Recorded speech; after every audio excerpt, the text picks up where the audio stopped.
ලූර්දුවේ දේවමාතා දර්ශනය. පරිශුද්ධ දේවමාතාවන් දර්ශනය වූ ස්ථාන අතර ඉතාමත් ප්‍රකට හා සැදැහැවතුන් අතර ඉතා ජනප්‍රියව ඇත්තේ ලූර්දු නුවරය. නිරිත දිග ප්‍රංශයේ සුප්‍රකට පිරණීස් කඳුවැටිය පාමුල පිහිටි ලූර්දු නගරයේ කුඩා නිවසක විසූ බැතිමතුන් යුවලකි ප්‍රැන්කොයිස් සුබිරුස් සහ ලුයිස්. ඔවුන්ගේ පළමු දරුවා 1844 ජනවාරි 7 වෙනි දින මෙලොව එළිය දුටුවාය. ඇයට මාරි බර්නාඩ් යන නම තැබුණු ලැබුවද මුල සිටම ඇය හඳුන්වනු ලැබුවේ බර්නදෙත් යන නමිනි.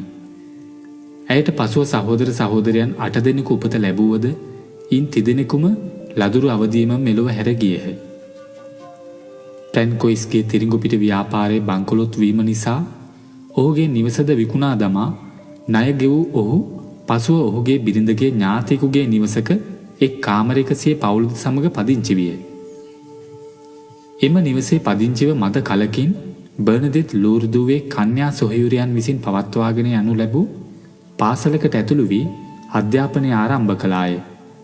පවුලේ වැඩිමහල් දියණිය ලෙස නිවසේදී සිය බාල සොහොයුරු සොහොයුරියන් රැක බලා ගැනීම ඇතුළු වැඩ රාශියක් ඇයට පැවරී තිබිණි. ඇය වඩාත් ප්‍රිය කළ කාර්යය වූයේ අවට ලඳු කැලෑවලට ගොස් දර එකතු කරගැනීමය. මේ වන විට 14 වැනි වියට ආසන්නව සිටියද බර්නදෙත් සිය වයසේ තරමට නොවැඩුණු හා පෙනුමින් කුඩා දරියක වූවාය. 1857 මැද භාගයේදී ඇය පළමු වරට දිව්‍යසප්‍රසාද වහන්සේ ලැබුවාය.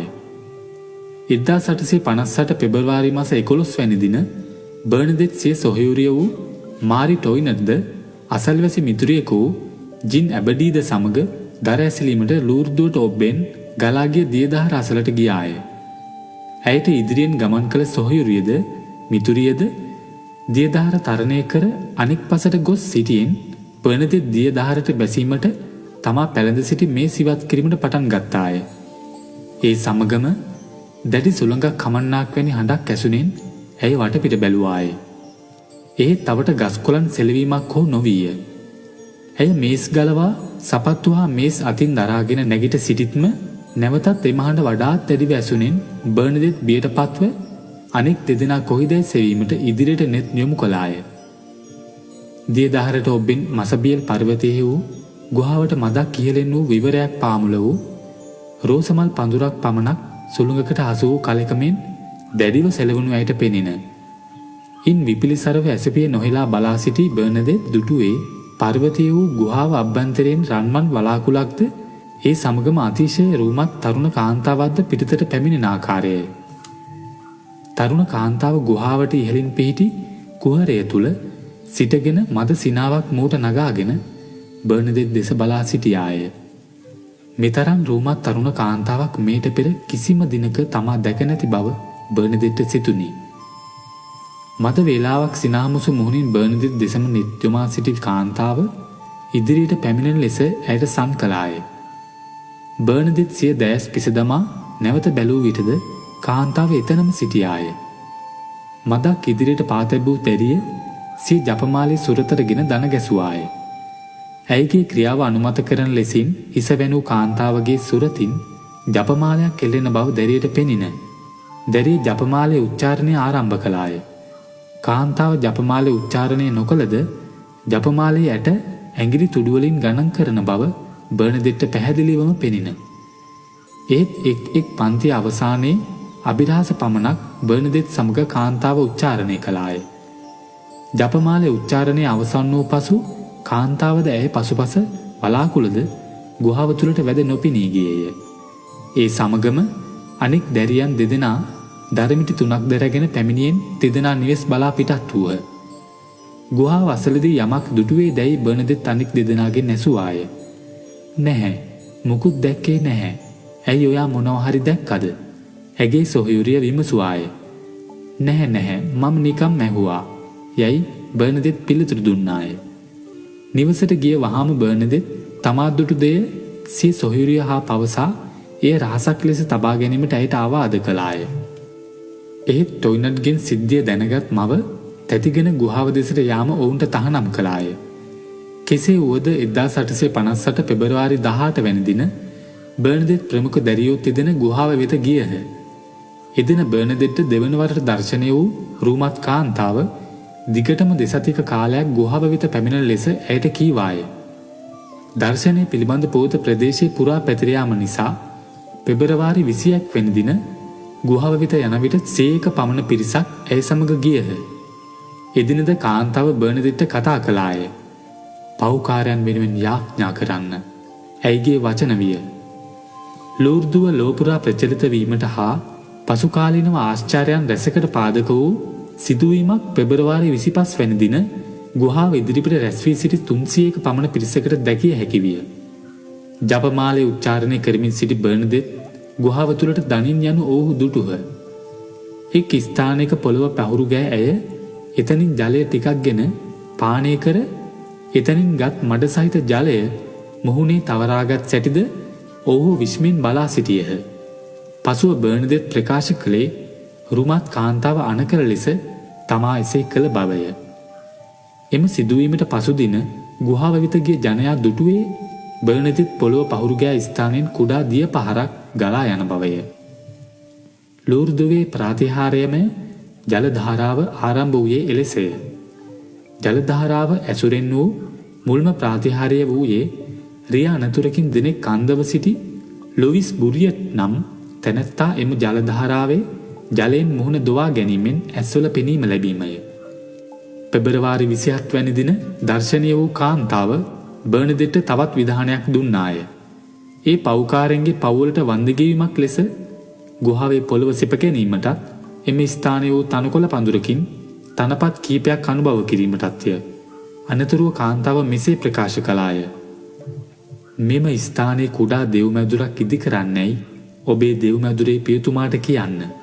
බර්නදෙත්ගෙන් පණිවුඩය ලද ලූර්දුවේ මීසම්පාලක ගරු ජේරමේල් පියතුමා කීවේ කාන්තාව තමා කවරෙකු දැයි ප්‍රකාශ කළහොත් පමණක් ඇගේ ඉල්ලීම ඉටු කළ හැකි බවය. ඉන්පසු දර්ශන කිහිපයකදීම බර්නදෙත් කාන්තාවගෙන් ඇගේ නම විමසූවද පිළිතුරක් ලැබුණේ නැත. මාර්තු 25 වැනි දින එනම් දේවමාතාවන්ට මංගලම් කීමේ මංගල්‍ය දින බර්නදෙත් කාන්තාවගෙන් ඇගේ නම යළි විමසුවාය. සිය දෑත් ලයි මත තබා බැඳගත් කාන්තාව සිය නෙත් අහසට යොමු කොට මම නිර්දෝෂව පිළිසිඳීම වෙමි යයි ප්‍රකාශ කළාය. එවදන් නැසීමත් සමග ජේරමේල් පියතුමා වෙත දිවගිය බර්නදෙත් කාන්තාවගේ වදන් පියතුමාට දන්වා සිටියාය. දර්ශනය වී ඇත්තේ තමා අනුමාන කළ ලෙසම දේවමාතාවන් බව වටහාගත් පියතුමා ප්‍රදේශයේ රදගුරු ලෝරන්ස් හිමිපාණන් හට මේ බව දැන්වීය. දේවමාතාවන් නිර්මලව පිළිසුඳුණු බව වේද සත්‍යතාවයක් ලෙස 9 වැනි පියුස් සුද්ධෝත්තම පියාණන් විසින් ප්‍රකාශ කරන ලද්දේ ඊට වසර 4කට පෙර 1854 දීය. එබැවින් දේවමාතාවන්ම තමන් වහන්සේ නිර්මල පිළිසිඳීමයි ප්‍රකාශ කිරීම වේද සත්‍යතාවයේ නිවැරදි බව තහවුරු කිරීමකි. දර්ශනයන් ආරම්භයේ සිට බර්නදෙත්ගෙන් ප්‍රකාශ සියල්ලන් විසින් අවිවාදයෙන් පිළිගන්නා ලැබැයි අප සිතිය යුතු නොවේ. මුල සිටම බර්නදෙත් හට දර්ශනය වී ඇත්තේ මායාවක් බව කී හා බර්නදෙත් සිය සිතින් මවාගත් දෙයක් යැයි කී පිරිස්ද විය. ඔහු බර්නදෙත් හට තාඩන පීඩන කළහ. ඇය සිරගෙයි දැමීමට තර්ජනය කළහ. එහෙත් ඇය සිය අනාවරණයන් කෙරෙහි තිරසාරව සිටියාය. අප්‍රේල් මාස 7 වැනි දින බර්නදෙත් අන් කවරදාටත් වඩා දේවමාතාවන් හා කතා කරමින් ධ්‍යාන පරවසව සිටියාය. එදින ඇය දැල්වන ඉටිපහනක ගිනිසලුව සිය ඇඟිලි තුඩුවලින් විනාඩි 15කට අධික කාලයක් වෙළඳගෙන සිටියාය. එහෙත් ඇඟිලිවල පිලිස්සීමක් නොවීය. අවසාන දර්ශනය සිදු වූයේ කාර්මිල් දේවමාතාවන්ගේ මංගල්‍ය දින වන ජූලි 16 වැනි දිනය. දිනෙන් දින ලූර්දුවේ සිදුවන ප්‍රාතිහාර්ය සංඛ්‍යාව මෙන්ම ගුහාව වෙත පැමිණෙන සැදැහැවතුන්ගේ සංඛ්‍යාවද වැඩි විය. ජල දහරාවෙන් ස්නානය කිරීමෙන් සුවවන රෝගීන් සංඛ්‍යාව විශාල ලෙස වර්ධනය විය. එහෙයින් දේවමාතාවන් දර්ශනය වීම හා එය හා බැඳුණු සිද්ධීන් පිළිබඳව විමර්ශනය කිරීමට රදගුරු ලෝරන්ස් හිමිපාණන් විසින් 1858 ජූලි 28 වැනි දින නිල වශයෙන් කොමිසමක් පත් කරනු ලද්දේය. වසර 3මාරකට අධික කාලයක් කරුණු අධ්‍යයනය කිරීමෙන් පසු කොමිසම තීරණය කළේ 1858 පෙබරවාරි මාස 11 වැනි දිනෙන් ආරම්භව 18 වතාවක් මසබියල් පර්වතයේදී බර්නදෙත් හට දර්ශනය වූයේ ක්‍රිස්තුස් වහන්සේගේ මාතාවන් වූ නිර්මලව පිළිසිනුණු මරියතුමිය ලෙස පිළිගත හැකි බවය. ලූර්දු හිදී සුවය ලබන රෝගීන් පිළිබඳව සොයා බැලීම හා ඔවුන් ලද සුවය සනාථ කිරීම සඳහා වෛද්‍ය මණ්ඩලයක් 1884 වසරේ සිට ක්‍රියාත්මක වෙයි. දහස් සංඛ්‍යාත පිරිස් නිරන්තරව බර්නදෙත් හමුවීමට පැමිණීම නිසා ඇය කන්‍යාරාමයක ආරක්ෂාවට පවරන ලද්දේය. පසුව කන්‍යා සොහොයුරියක වූ ඇය නිතරම ඇදුම රෝගයෙන් පෙළීම නිසා දුක් වින්දාය. වරින් වර දැඩි ලෙස ගිලන් වූ බර්නදෙත් 36 වැනි වියේදී 1879 අප්‍රේල් මාස 16 වැනි දින ස්වර්ගස්ථ වූවාය. බර්නදෙත් සුද්ධවන්තයක් ලෙස ප්‍රකාශ කිරීමේ මූලික කටයුතු සඳහා ඇයගේ දේහය භූමදාන කර වසර 30කට පසු යලි ගොඩගනු ලැබීය. සියල්ලන් මවිතයට පත් කරමින් දේහය නොදිරා භූමදාන කළ ආකාරයෙන්ම තිබුණි. දේහය හඳුනා ගැනීමෙන් පසු නැවත වරක් භූමදාන කරනු ලැබීය. එතුමිය සුද්ධවරයට එසවීමේ කටයුතු කරගෙන යන අතර වසර 10කට පසු යලිත් වරක් එතුමියගේ දේහය ගොඩගනු ලැබීය. කිසිදු ආකාරයකින් සිරුර ජරාජීර්ණ නොවී පැවිතිනි. මුහුණේ පැහැ පමණක් මදක් වෙනස්ව තිබුණි. එසේ වීමට හේතුව දේහ මුලින් ගොඩගනු ලැබූ අවස්ථාවේදී ජලයෙන් සේදීම බව වෛද්‍යවරුන්ගේ මතය විය. දේහය ඉතා ගෞරවනීය ලෙස වීදුරු මජ්ජුසාවක බහා තෙවස් නගරේ කන්‍යාරාමයේ දෙව් මැදුරේ තැන්පත් කරන ලද්දේය. අද දක්වා දේහය කිසිදු උපද්‍රවයකට හෝ දිරා යාමකට ලක් නොවි වසර 100කට අධික කාලයක් නිරුපද්‍රිතව පවතී. වසර පුරා දිනපතා විශාල ජනතාවක් බර්නදෙත් තුමියගේ දේහය බැලීමටද ඒ ඉදිරිපිට යාඥා කිරීමටද පැමිණෙති. 1933 දෙසැම්බර් මාස 8 වැනි දින එනම් කන්නේ මරියුත්තමාවන්ගේ නිර්මල පිළිසිඳීමේ මංගල්‍ය දින බර්නදෙත් තුමිය ශුද්ධවරයට ඔසවනු ලැබීය.